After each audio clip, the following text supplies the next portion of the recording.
Hello dear students, welcome to online class subject Maths class 4. Today's topic first chapter geometrical figures. Here I am your class teacher Deepak Ukarda Ugle. Welcome to all of you.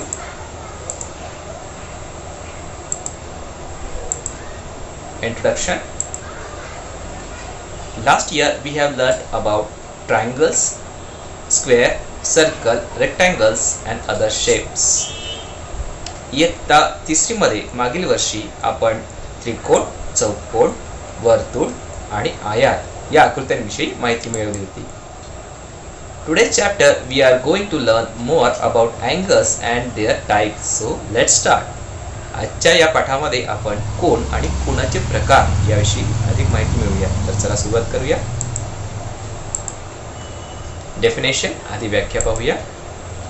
What is an angle? Angle, कोन म्हणजे काय? When two lines meet at a point or a vertex, an angle is formed.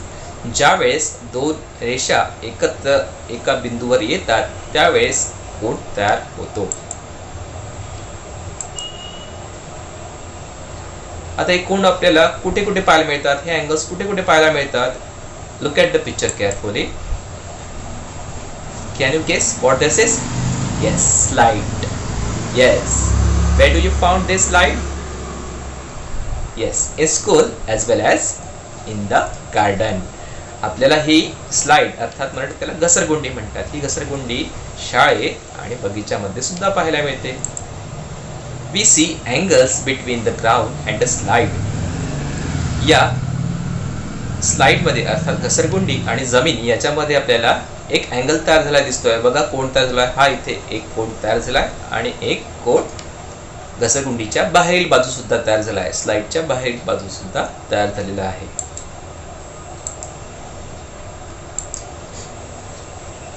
Can you guess what this is? Yes, ladder. मराठीत त्याला शिडी म्हणतो. The ladder makes an angle with wall. ही शिडी सुद्धा एक या भिंती सोबत एक अँगल तयार करते. बघा या लाल पट्टीने आपण दाखवलेला आहे. इथे सुद्धा एक कोन तयार झाला आहे. शिडी आणि या भिंतीच्या मध्ये सुद्धा एक कोन तयार झालेला आहे. Guess what this is? Yes, electric pole. Electric pole, where do you found? On the road. Yes. हे काय आहेत? विद्युत खांब. इलेक्ट्रिक पोल आपल्याला घराच्या बाहेर पाहायला मिळतात. रस्त्यावर पाहिले तुम्ही? येस, तेच हे. There is an angle between the electric pole and the ground. बघा या इलेक्ट्रिक पोल मध्ये अर्थात विद्युत खांब आणि जमीन याच्यामध्ये सुद्धा एक अँगल तयार झाला आहे. हा एक अँगल तयार झाला आहे. बघा मागील खांबाच्या सुद्धा जवळ एक अँगल तयार झाला आहे. इथे सुद्धा एक कोन तयार झालेला आहे. What this is? Yes, tree. We see angles between the trees and its branches. बघा या चित्रामध्ये आपल्याला या फांद्यांमध्ये झाडाच्या फांद्यांमध्ये सुद्धा अँगल तयार झालेला दिसतोय. इथे एक अँगल तयार झालेला आहे. इथे एक अँगल तयार झालेला आहे. इथे सुद्धा कोन तयार झालेला आहे ना? येस. Types of angle. आता कोणत्या प्रकारचे आहेत? Right angle. राइट एंगल काटकोन. एक्यूट एंगल लघु कोन. ऑब्ट्यूज एंगल विशाल कोन. Right angle. राइट एंगल कोणाला म्हणायचं मग आता? अर्थात काटकोन कोणाला म्हणायचं? Right angle is an angle of exactly 90 degrees. काटकोन हा नेहमी 90 अंशाचाच असतो. त्यालाच आपण काटकोन म्हणणार. Look at the first picture. What time is it? Yes, it's a 3 o'clock. किती वाजले घड्याळीमध्ये? 3. In this watch, between the hour hand and minute hand, there is an angle formed. That is right angle. या minute काटा आणि तास काटामध्ये कोन तयार झालेला आहे आणि हा एक्झॅक्टली 90 अंशाचा कोन आहे. हा कोणता कोन आहे? Right angle. येस, याला आपण राइट एंगल म्हणूया अर्थात काटकोन. Next picture. Can you guess what this is? Yes, house. In this picture, We will see between the house and the land there is 90 degrees angle is formed. इथे सुद्धा हा जो कोन तयार झालेला आहे हा 90 अंशाचा आहे. याला आपण राईट अँगल म्हणणार, अर्थात काटकोन म्हणणार. तिसरं चित्र आपल्या सगळ्यांच्या ओळखीचं आहे ना, काय आहे? येस, आपल्या जवळ एक पुस्तक.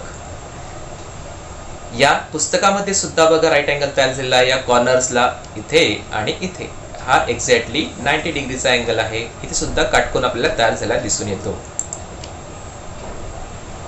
Here are also some examples of right angle. हे सुद्धा काटकोनाचे प्रकार आहेत. बघा 90 अंशाचा कोन इथे तयार झालेला आहे आणि इथे सुद्धा 90 अंशाचा कोन तयार आहे. हे सर्व चित्र आपल्याला या चित्रांमध्ये काय दिसून येतो? राईट अँगलचा तयार झालेला दिसून येतो.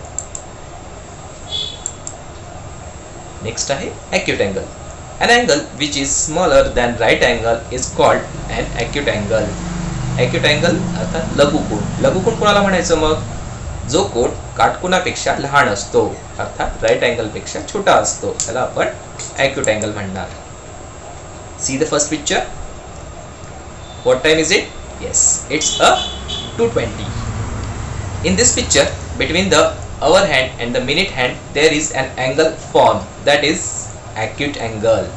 या चित्रामध्ये आपल्याला तास काटा आणि मिनिट काटा याच्यामध्ये कोन तयार झाला दिसतोय आणि हा कोन आहे acute angle अर्थात लघुकोन. नेक्स्ट पिक्चर कशाचं आहे ओळखलं ना? येस, कैची. या कैचीमध्ये सुद्धा या दोन कैचीच्या पात्यांमध्ये सुद्धा आपल्याला एक अँगल तयार झाला दिसतोय आणि हा अँगल कोणता आहे? acute angle. Yes, acute angle काटकोन.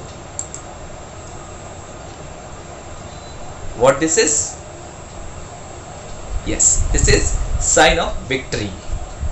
आपण ज्यावेळेस एखाद्या परीक्षेमध्ये पास होतो चांगल्या मार्क्सने किंवा एखाद्या स्पर्धेमध्ये आपल्याला बक्षीस मिळतं त्यावेळेस किंवा जिंकतो त्यावेळेस आपण ही विक्ट्री साइन दाखवतो. In this picture, between two fingers there is an angle formed which is acute angle. या दोन बोटांमध्ये सुद्धा एक कोन तयार झालेला आहे आणि हा कोणता कोन आहे? acute angle अर्थात लघुकोन. In fourth picture there are also examples of acute angle. या चौथ्या चित्रामध्ये सुद्धा काही अँगल्स आहेत. कोणते अँगल्स आहेत ते ओळखा पाहू. Yes, acute angle. हे सगळे प्रकार सुद्धा उदाहरण सुद्धा acute angle आहेत. Very good. ऑब्ट्यूज अँगल अर्थात विशाल कोन. विशाल कोन कोणाला म्हणायचं? An angle that is bigger than right angle is called obtuse angle. जो कोन काटकोनापेक्षा मोठा असतो त्याला आपण विशाल कोन म्हणतो अर्थात ऑब्ट्यूज अँगल म्हणतो. Look at the first picture. In this picture, between the hour hand and the minute hand there is an angle formed, that is obtuse angle. या चित्रामध्ये बघा आपल्याला तास काटा आणि मिनिट काटा याच्यामध्ये जो एक अँगल तयार झालेला आहे हा अँगल कोणता आहे? ऑब्ट्यूज अँगल, ज्याला आपण मराठीत विशाल कोन म्हणतो. Look at the second picture. Yes, this is chair. Yes. या खुर्चीच्या जो हा लाकडी ढाचा आहे साइडचा यामध्ये सुद्धा आपल्याला कोणता अँगल दिसतोय? Yes, obtuse angle. बघा इथे हा ऑब्ट्यूज अँगल तयार झालेला आहे, याला आपण मराठीत विशाल कोन म्हणतो. Very good. In third picture here are also some examples of obtuse angle. या तिसऱ्या चित्रामध्ये सुद्धा आपल्याला ऑब्ट्यूज अँगलचे काही उदाहरण दिसतात आहे. बघा या सगळ्यांना विशाल कोन म्हणतात, जे राईट अँगल पेक्षा मोठे असतात, काटकोनापेक्षा मोठे असतात आकाराने. हा विशाल कोन, हा सुद्धा विशाल कोन आहे जो आकाराने राईट अँगल पेक्षा मोठा असतो.